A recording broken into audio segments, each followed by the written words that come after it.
Salam alaikum wa rahmatullahi wa barakatuh. Dans cette vidéo, Inch'Allah, on va traiter le premier exercice de la série 3. Toujours sur l'instruction conditionnelle si sinon. Alors, l'énoncé indique écrire l'algorithme permettant de déterminer le maximum entre deux nombres entiers en utilisant les deux formes de l'instruction si sinon. C'est-à-dire si avec sinon et si sans sinon. Donc, vous avez deux nombres entiers et vous cherchez le maximum. Concernant la spécification des problèmes, alors les données ici sont deux nombres entiers qu'on va nommer x, y de type entier et le résultat c'est le maximum entre ces deux nombres que je vais appeler max de type toujours entier. Le schéma général de la solution consiste à tout d'abord lire x et y, calculer max et ensuite afficher max. Alors, pour l'analyse du problème, comment je peux calculer le maximum entre x et y? Bien sûr, vous connaissez la définition du maximum, c'est la plus grande valeur. Et comme vous avez ici deux valeurs, donc ça sera la plus grande valeur parmi x et y. Et comment le savoir? Il suffit de comparer entre les deux. Donc, si x il est supérieur à y, donc le maximum c'est x, sinon ça sera y. D'accord? Donc, le maximum il est égal à x si x il est supérieur ou égal à y et il est égal à y si sinon. Sinon, x il est inférieur strictement à y. On a remarqué que j'ai pris le cas d'égalité dans le premier cas. Donc, lorsque x est égal à y, le maximum, ça sera x. Et j'aurais pu prendre également y comme étant le maximum parce qu'ils sont égaux. Donc, là, j'ai préféré prendre l'égalité dans le cas où x est le maximum. Alors, écriture de l'algorithme correspondant, c'est très facile normalement. Donc, algorithme, je vais le nommer exo1 ou alors maximum, comme vous voulez. Début, je commence par lire les données x et y. Donc, données deux entiers, lire x, y. Par la suite, je vais calculer le maximum par deux méthodes. Alors, je commence par la première méthode. Première méthode, c'est exactement celle que j'ai déjà parlé. La suivante, d'accord? Donc, je vais dire, si x il est supérieur ou égal à y, alors max reçoit x. Sinon, max reçoit y. Donc, c'est la première forme du si, c'est-à-dire un si avec sinon. Maintenant, la deuxième forme, essayez de bien concentrer avec moi. Tout d'abord, je vais initialiser max par la valeur de x. J'ai considéré ou j'ai supposé que maximum c'est x. C'est bon? Est-ce que c'est une décision correcte? Non. Parce qu'il faut être sûr que x est le maximum. Et pour être sûr justement, je dois vérifier tout d'abord la valeur de y par rapport aux valeurs du maximum pour l'instant. Donc, j'ajoute une condition. Si y était supérieur à max, alors max va recevoir y. Je vous montre la solution. Alors, supposons que le maximum c'était x par exemple. Quel est x? D'accord? Alors, max reçoit x. D'après vous, est-ce que la condition y supérieur à max, elle sera vraie? La réponse c'est faux parce que max contient déjà x et x il est supérieur à y. Donc, il ne va pas changer la valeur du max. Donc, elle va rester toujours x. Maintenant, si vous avez l'inverse, la valeur de x, elle était inférieure à y. J'ai initialisé la valeur de max par x. Ensuite, je compare la valeur de y par rapport à max. Mais la valeur de max, pour l'instant, c'est x, qui est déjà inférieur à x. Donc, la condition y supérieure à max, elle est égale à vrai. Et par conséquent, il va exécuter max reçoit y, ce qui va écraser l'ancienne valeur x par la valeur de y. Donc, c'est une solution aussi correcte. À la fin, il me reste qu'à afficher le résultat, c'est-à-dire le max. Sans oublier de déclarer les variables x, y, max qui sont de type entier. Alors, pour comprendre comment ça marche les deux solutions, essayons de faire un petit déroulement avec quelques exemples. Donc, je commence par le premier exemple. Supposons que x3 et y égale à 5. Alors, si je travaille avec la première solution, celle d'à gauche, donc, est-ce que x est supérieur ou égal à y, sachant que x est 3 et y égale à 5? La réponse est faux. Donc, la condition, puisqu'elle est fausse, je passe au sinon. Et dans ce cas, le max va considérer la valeur de y, c'est-à-dire 5. C'est bon? Ça, deuxième exemple. Supposons cette fois-ci l'inverse. X, il était supérieur à y. Alors, je teste la première condition. Est-ce que x supérieur ou égal à y je remarque que 7 il est supérieur à 5 et par conséquent, max reçoit x. Et puisque vous avez exécuté max reçoit x, vous ne devez pas passer au sinon. Qui m'a connaît l'instruction si, soit je passe par le alors ou alors je passe par le sinon et non pas les deux à la fois. D'accord? Donc juste après avoir exécuté max reçoit x, je vais directement vers le fancy de l'instruction. Il faut maintenant, donc le max va recevoir 7. Dernier exemple. Maintenant, si les deux valeurs étaient identiques ou alors égaux, est-ce que x est supérieur ou égal à y, sachant que les deux sont égales à 5? La réponse est oui, parce que x il est égal à y. C'est vrai qu'il n'est pas supérieur, mais il est égal. Parce que la condition troll, est-ce que x il est supérieur ou égal? Et vous remarquez qu'il est égal à y, donc je suis dans le premier cas, par conséquent max reçoit x, c'est-à-dire 5. Et vous remarquez que la première solution, elle vous donne des résultats corrects. Je passe à la deuxième solution.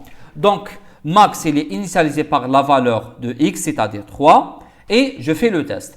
Est-ce que y il est supérieur à max? Remarquez, je compare ça avec ça. Est-ce qu'il est supérieur à max? La réponse est oui. Et donc, je dois exécuter max reçoit y, ce qui va me permettre d'écraser le 3 par la valeur 5. J'obtiens un résultat correct. Deuxième exemple, si j'avais x supérieur par rapport à y au départ, là, j'initialise le maximum par la valeur de x, c'est-à-dire 7, et je vais vers la condition. Est-ce que y il est supérieur à max? Est-ce que ça il est supérieur à ça? Non. Donc, max reste tel qu'il est, reste toujours à 7. Maintenant, le cas d'égalité, si vous avez x égale à y, donc tout d'abord, j'initialise le maximum par la valeur de x, c'est-à-dire 5, et je vais vers la condition. Est-ce que y supérieur à max? Il n'est pas supérieur strictement, mais il est égal. La condition, elle est fausse et par conséquent, le max reste tel qu'il est. Donc, vous remarquez que les deux solutions donnent toujours de bons résultats. D'accord?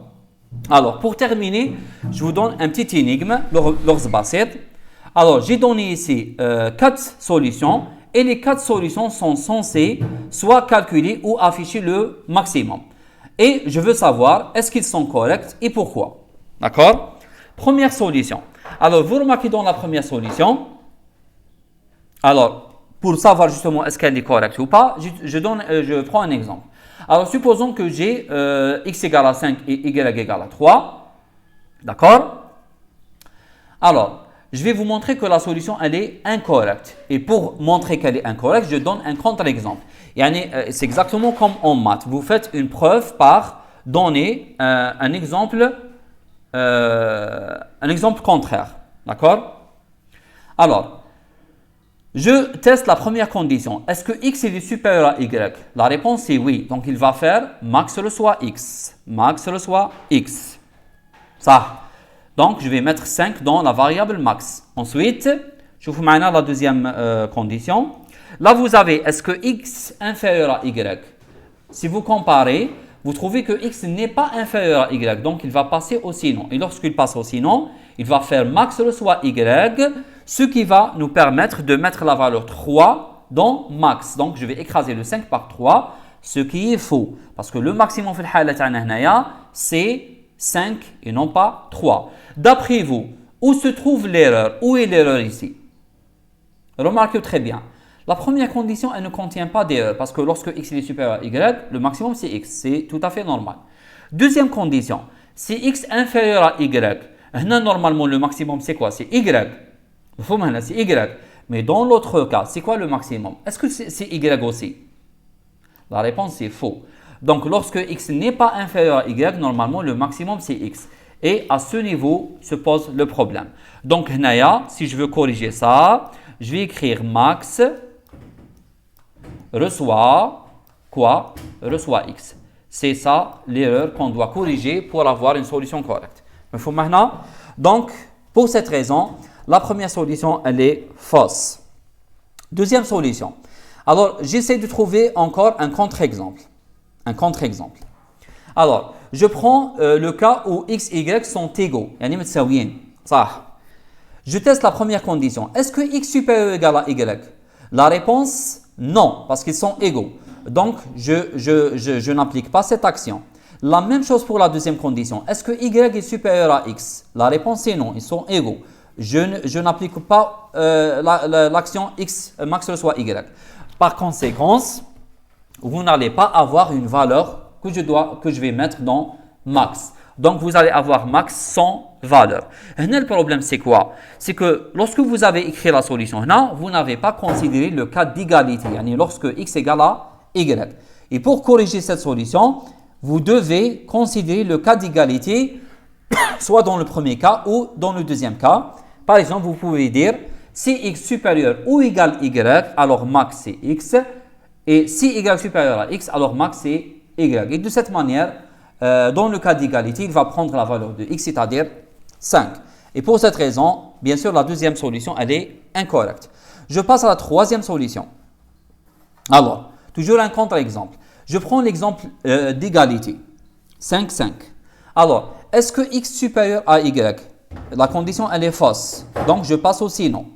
Lorsque je passe au sinon, vous avez un autre test. Est-ce que y supérieur à x? Toujours, c'est faux. Donc, je n'applique pas max soit y et par conséquent, vous n'allez pas avoir une valeur pour max. C'est exactement ce qui s'est passé avec le cas 2. D'accord? C'est bon? Donc, même cette solution, elle est fausse. Mais pour la corriger, vous pouvez bien sûr faire exactement comme on a fait avec la deuxième solution. Vous pouvez ajouter le cas d'égalité, soit dans la condition x supérieur à y, ou alors dans la condition y supérieur à x. Par exemple, vous pouvez dire, si x supérieur à y, alors max c'est x. De cette manière, vous allez régler le problème. Donc, la troisième solution, elle est aussi fausse. Je passe à la quatrième solution. Alors, essayez déjà de trouver. Donc, vous faites une petite analyse pour trouver une différence qui existe dans cette solution par rapport au reste des solutions. Ça. Remarquez dans les trois solutions précédentes, à chaque fois, on voulait calculer max. Mais dans la quatrième solution, je veux afficher max et donc, je n'ai pas calculé le résultat d'une variable qui s'appelle max. Autrement, dans la quatrième solution, je n'ai pas utilisé une variable qui s'appelle max, mais je vais afficher directement le maximum avec un message. Faites attention, je n'ai pas utilisé une variable max. D'après vous, est-ce que c'est juste ou c'est faux? Ça, pour le savoir, je vais faire un déroulement. Alors, je considère le cas où x et y sont égaux, et cette fois-ci, puisque l'accent c'est un affichage, alors je vais voir qu'est-ce qui va être affiché sur l'écran. Alors, est-ce que x est supérieur ou égal à y? La réponse est oui, parce qu'ils sont égaux. Donc, il va m'afficher max égal à la valeur de x, c'est-à-dire 5. Donc, sur l'écran, première ligne, il va m'afficher max égal à 5. Juste après avoir effectué le premier test, il passe vers le deuxième test. Et il teste encore. Est-ce que y est supérieur ou égal à max? La réponse est oui, ils sont égaux. Et donc, il va aussi afficher le deuxième affichage, max égal à y, qui est égal aussi à 5. Donc, remarquez, c'est quoi le problème? Il va afficher le résultat deux fois. Il va afficher le résultat deux fois. Ça. Est-ce que le résultat est faux? La réponse est non. Le résultat, il est correct. Ça. Alors, c'est quoi le problème? Le problème, c'est qu'il a affiché le résultat deux fois, alors qu'il suffisait d'afficher le résultat une seule fois. Donc, on ne va pas dire que la solution, elle est fausse, mais elle n'est pas la meilleure parce que vous avez deux affichages qui vont se faire dans le cas où x il est égal à y. Mais lorsque vous avez deux valeurs différentes pour x et de y, soit il va faire le premier affichage ou alors le deuxième, mais pas les deux à la fois. Avec ça, on termine. On se voit, Inch'Allah, pour la prochaine vidéo. Salam alaikum.